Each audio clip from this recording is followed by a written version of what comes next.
If you've been alive for, I don't know, let's say more than 10 minutes, you'll discover that the one constant in our human experience is change. And most people really struggle with change.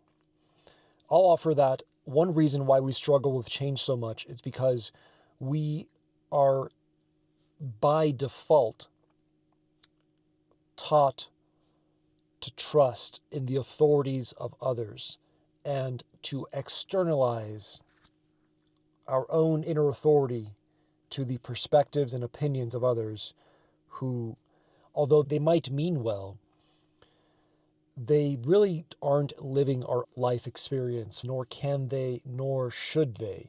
I believe we have a moral imperative to trust our own internal guidance, and we can't really impose that upon others. We might think we know what's good or what's best for others, and in some cases, we might even know without a shadow of a doubt what someone should do. But at the heart of it, they need to discover that for themselves. And it really is a form of deprivation for us to remove that from them. In fact, you could say it's our destiny to live into our life experience. And because of this, because we're so externally referenced, we don't trust ourselves. We don't have a strong connection to our internal guidance system. And therefore, we don't access or can't access intuition. This makes it so that whenever we encounter change, uncertainty, chaos itself, we are terrified of it. What we fail to understand is that we have access to internal guidance. Most people, what we'll do is we will try to control situations so that we don't feel out of control.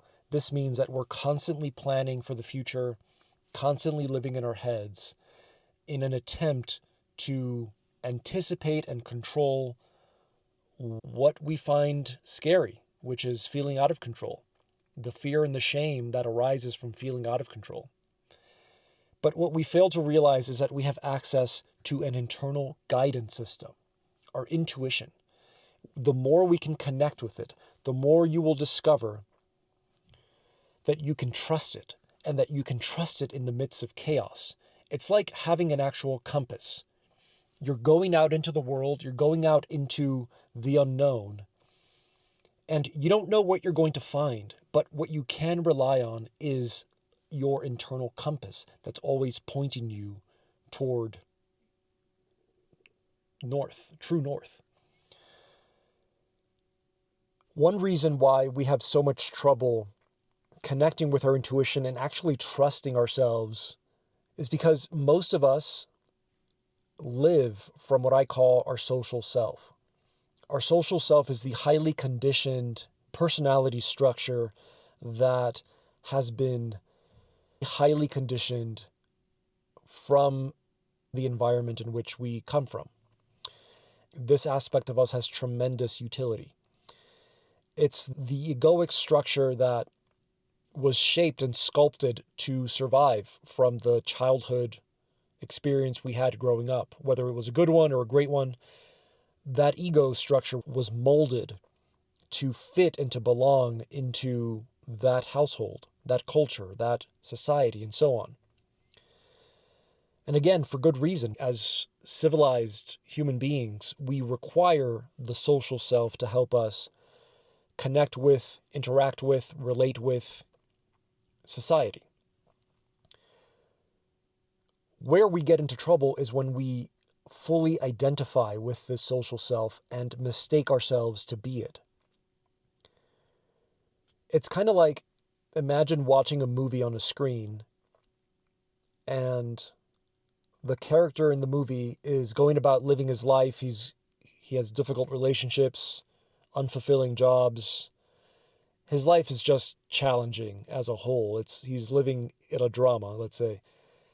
And one day, a friend who has a totally different life experience comes up to him and asks him, "Hey, why are you always so upset, so miserable, so sad?" Perhaps not in those words, but you get my point. And then his friend goes on to tell him, "Are you aware that your whole life is happening on a screen?" And he breaks the fourth wall, so to speak, and points to the character in the movie that he is actually the screen that the movie is appearing on. He isn't just the character that is appearing in the screen. And that insight leads him to have a profound realization of a peace that he's never encountered before. And it feels like such tremendous peace because he's unburdening himself from the consistent and persistent story of the miserable life he has, all of his problems, his enormous to-do list that never seems to go away. The screen is unburdened by his own story. And when he accesses that inherent peace and stillness of the screen, he encounters a part of himself that has always been there, but that he's never fully been in touch with. And that distinction is the distinction between our social self and what I call our essential nature. When we live from our essential nature, we manifest our actions, decisions from, you could say, our instincts. It's really from our genome as it manifests through our unique makeup and psychology. And this essential nature of ours is deeply connected to the present moment. It's deeply connected to our instincts. And we fall out of connection to it through our socialization, through the adoption of a moral system, and through the adoption and the cultivation of rationality. You could say that these are the two clamps. Rationality and morality are the two clamps that suppress the instinctive life force that's within us. And again, I don't say this to denigrate rationality or morality, but these are, and make no mistake, our essential nature can and does flourish through moral guidance. You could say that morality is like a structure that you impose on nature. And like the structure of a poem, like the structure of haiku, it can turn a piece of writing into something that's truly profound and beautiful. So I don't say this to denigrate morality or rationality, but they are, or they can be, opposed to our instincts, to our essential nature, to the raw life force energy as it manifests through our body minds. The more we can connect to our essential nature, the more we get in touch with our internal guidance. The more we're out of touch with it, the more we're stuck in our social self. Again, these habituated patterns of interaction, of, the fake smile you give someone you don't like at work, the patterns of subtle forms of self-deception that we utilize to get through life, to get through and to interact with others. The more we're identified as that, the more we're disconnected from our essential nature, and the more difficult it becomes for us to trust ourselves during periods of profound change, of chaos, of uncertainty, of stepping out into the unknown, of actually relying on ourselves and relying on the internal guidance that is always present, but we're not always available to hear it.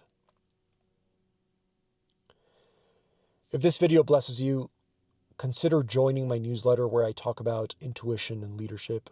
Peace.